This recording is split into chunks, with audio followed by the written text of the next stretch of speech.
over there. Don't get in front of the camera, woman. Come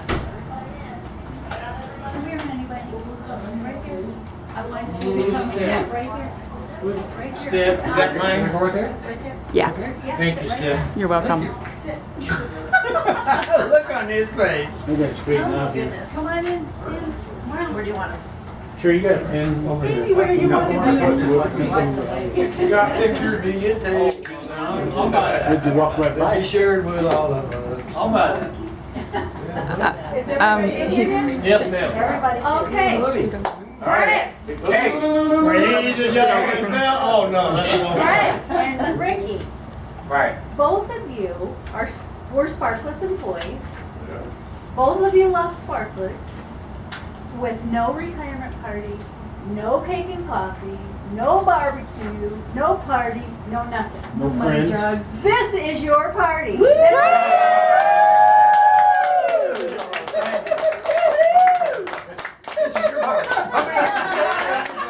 And we've got some people who want to say a few words. So Ricky, would you sit back down, please? Yeah. Well, can I say something? No. No, sit down. Not yet. That was part of sit down. Your turn. Mike, what did we teach him? You get your time. Man. Quiet. Okay. Speech. Mike. Oh, I'm up. Okay. Yeah. Well, I love Richard. talking about Rick Sky King. Steph, why don't we go out to the bathroom? Steph, you may want to step in there. Ricky was the hero to all the waitresses at Columbo's for quite a few years because he convinced them that he owned this big ranch out in Texas. And it was so big, he had to have a plane to cover the whole thing. And they were all ready to go to Texas and see Sky That's King. Sky King. Oh, that's funny. That's a true story. The thing that, where I was really disappointed at Rick one time, and it involved him. Oh, And shut. luckily, his wife is not here tonight, so we can discuss it. We were at the LAPD Police Academy. Baby. Wow. And after we had our meeting there and everything, and they allowed us to go into the bar area to have a drink or two. Mr. Al Jackson there goes in and has a drink or two, and a Jack and a Coke, and a Jack and a Coke, and he gets in a fight with the bartender. This is LAPD. All these guys sitting around couldn't carry it. Wow. But it was a female bartender. And it's a female bartender. That can still whoop you. You're the whooper, right there. Yep. So I went to Ricky, Rick, we gotta get him out of here. Because, you know, he's gonna get us in real trouble. Not knowing he was drunker than Al. You arranged for me not to get in a position that was going to eliminate me that much quicker. Yeah, thank you very much.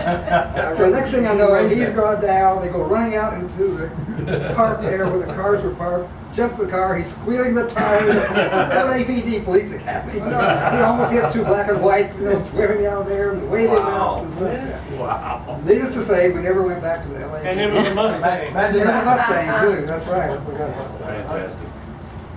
But you're, The old kicker was he got in the car. yeah, that's true. I mean, I couldn't believe he got in the car. I mean, I wasn't there, Debbie. I was home. yeah. No, but I blame that all on the cut.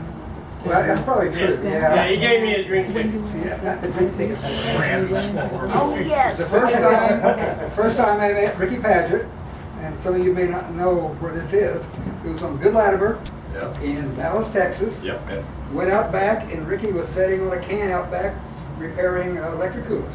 Yeah. That was his job, you know. In the building out back. The building up, no, you were in the parking lot, actually. Oh, You expanded the operation. We expanded the That's operation. what I do it for all. Figure I was the referred supervisor. Yes, right. And the bad thing about Good Latimer is it wasn't really safe after dark.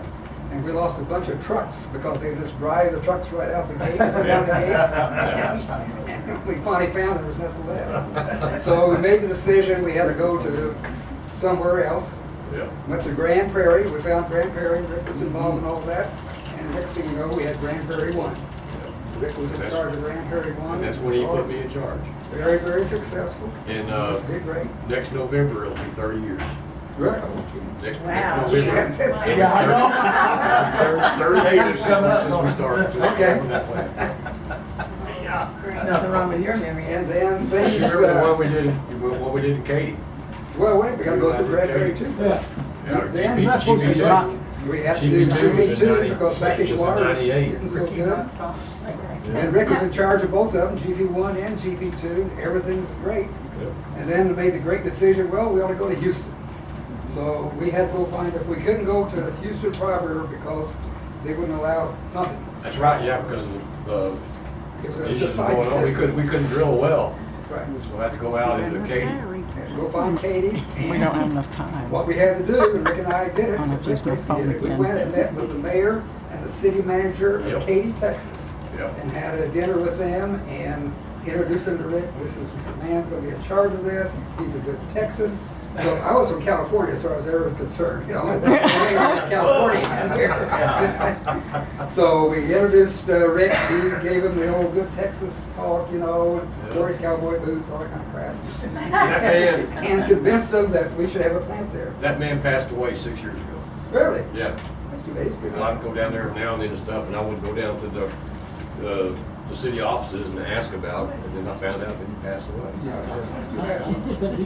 Anyway, many years later, he is now retired, Yeah. no longer with Grand Prairie 1, Grand Prairie 2, or Katy.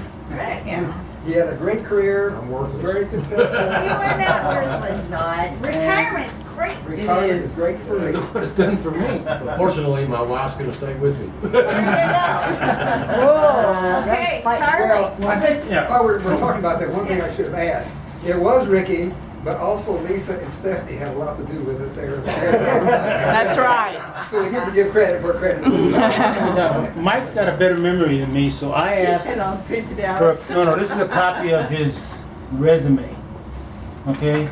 And it's kind of like what Mike says, but I had one question. Now, I'm not the brightest at math, but here it says plant manager 1986 to 1996, okay?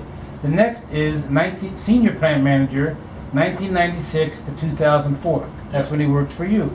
This shows how much Mike was in control. Yep. The next one says 2006 to 2012. Well, there was 2 years missing. I was, No, there was 2 years missing when you worked for DS Waters, according to your resume.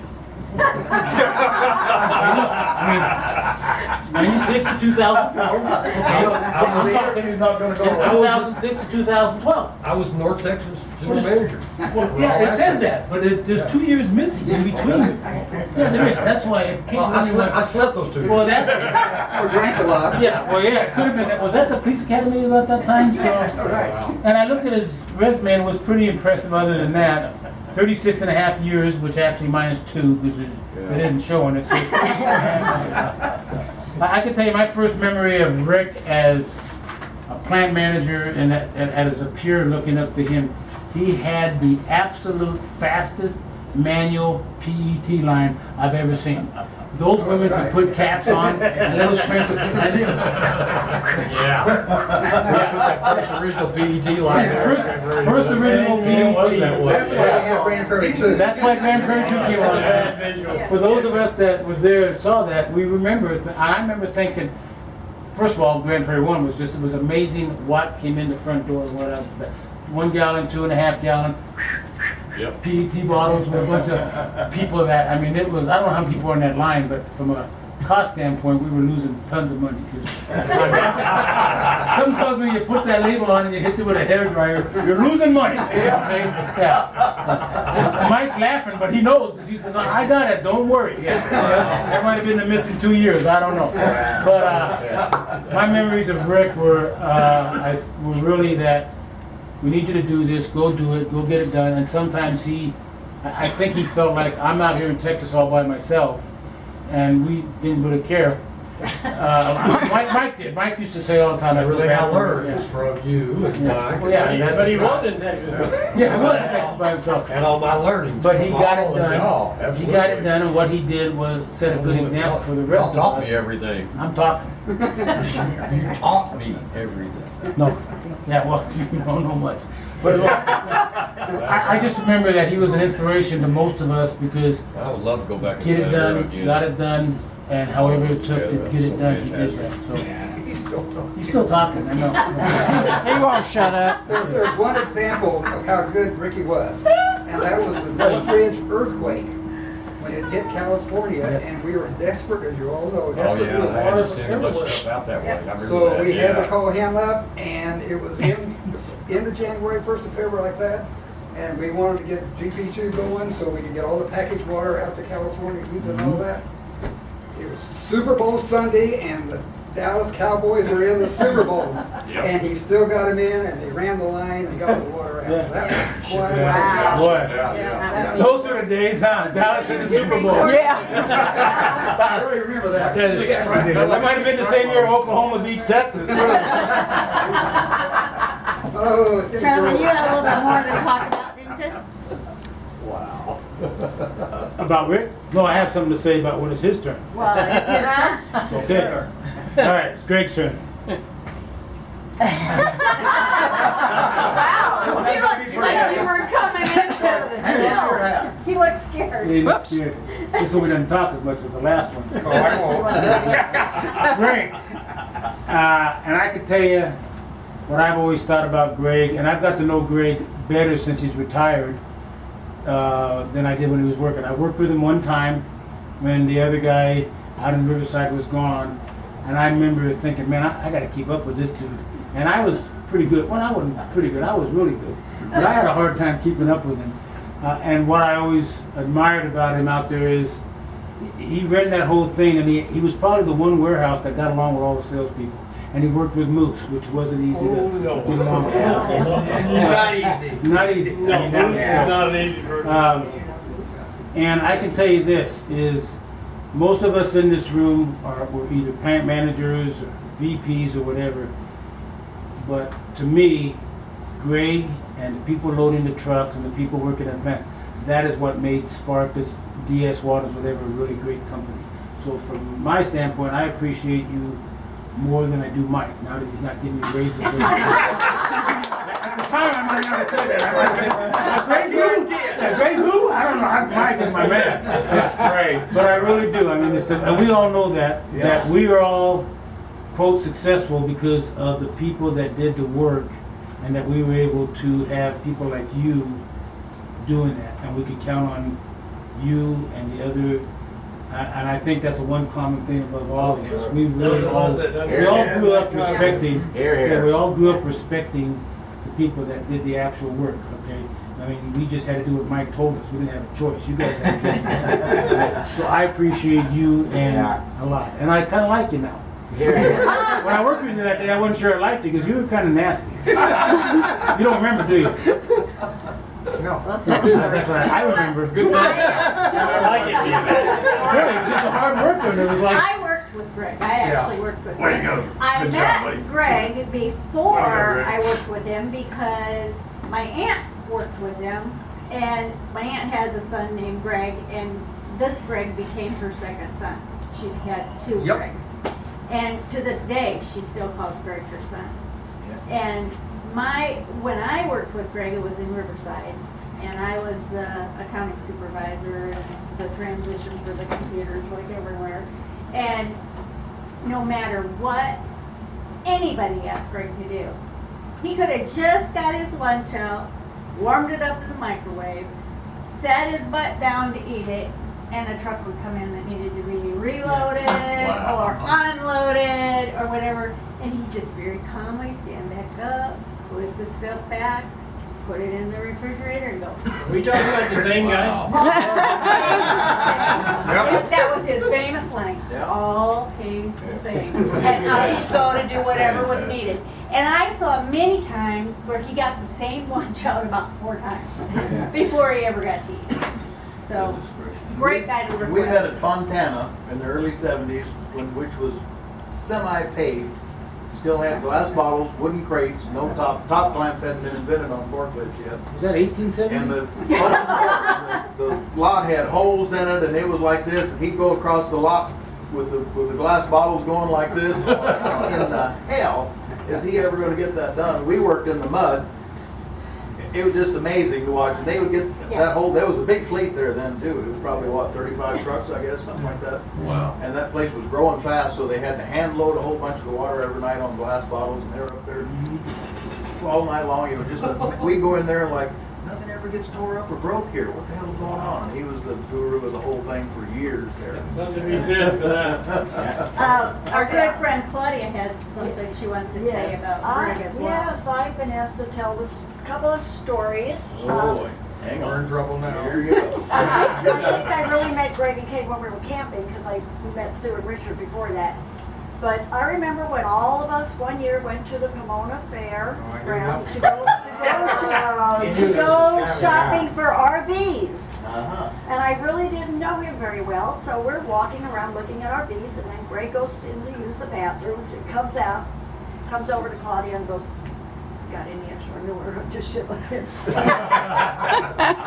I said, "Greg, I don't carry around extra manure."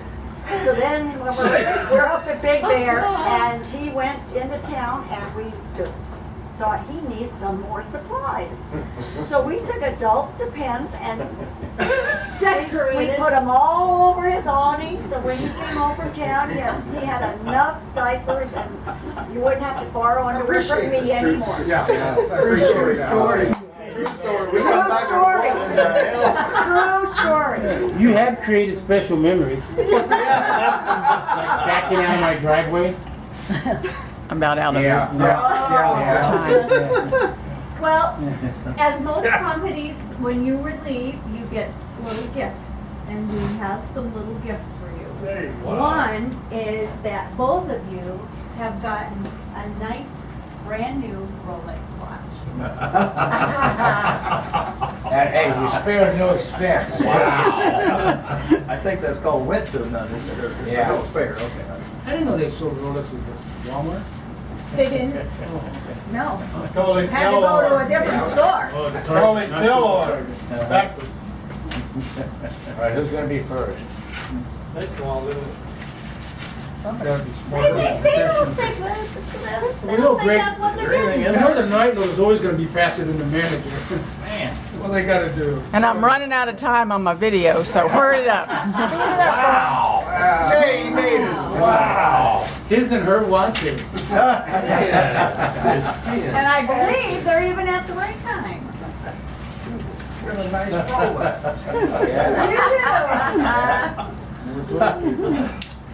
Well, thank you very much. Man. Well, you know.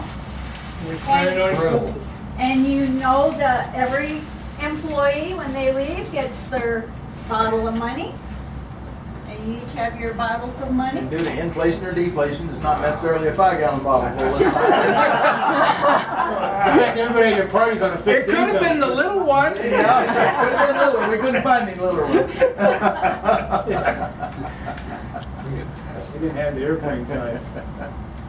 And you each have a little gift there in front of you as well that you need to open. Huh.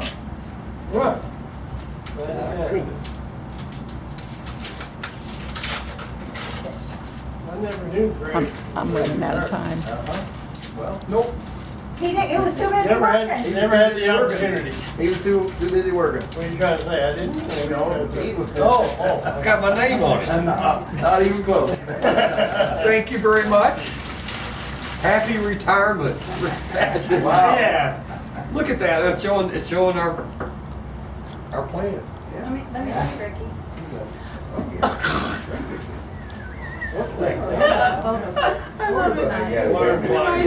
It's coming. Oh no, that's a backup butt beeper. Yeah. Label. Is it? Greg, is that a backup beeper? Oh, yeah. An alarm clock that says Going over to Louisiana in a couple weeks. 5 o'clock somewhere? There's Andy Faye, that's Andy Got Faye. the right time. Yeah, that's Andy. Everything. She's on page 2, so I figured. Has way of That's right now. What's the clock say, Greg? What's the clock say, Greg? Retired person on premises. You ever go to Fontana, Garland? Oh, you did? Oh, okay. Oh, yeah, no, he did. Yo, Dennis used to send me out to. Wow. That was like you needed 4-wheel drive forklift. Oh, yeah. I mean, it was just, Used to catch the bottom We of used to your go to glass. Vegas. turn and you could turn into it and cut it. It's on that. That's where I first met you. Yep, yep, that's a fact. I saw that. 1971. That was pretty good. You guys pulled one over. That's a fact. That was after they threw what's his name in jail. Yeah, that was pretty Right. good. What the hell was his name? Roland. Roland. Roland Picard. You were just mentioning John. I should be having a party. Mike Blake, yeah, he left too, and, but they're amazing. So now I can't complain. It's incredible. Your special. Thank you so very much. Another fine job. Look at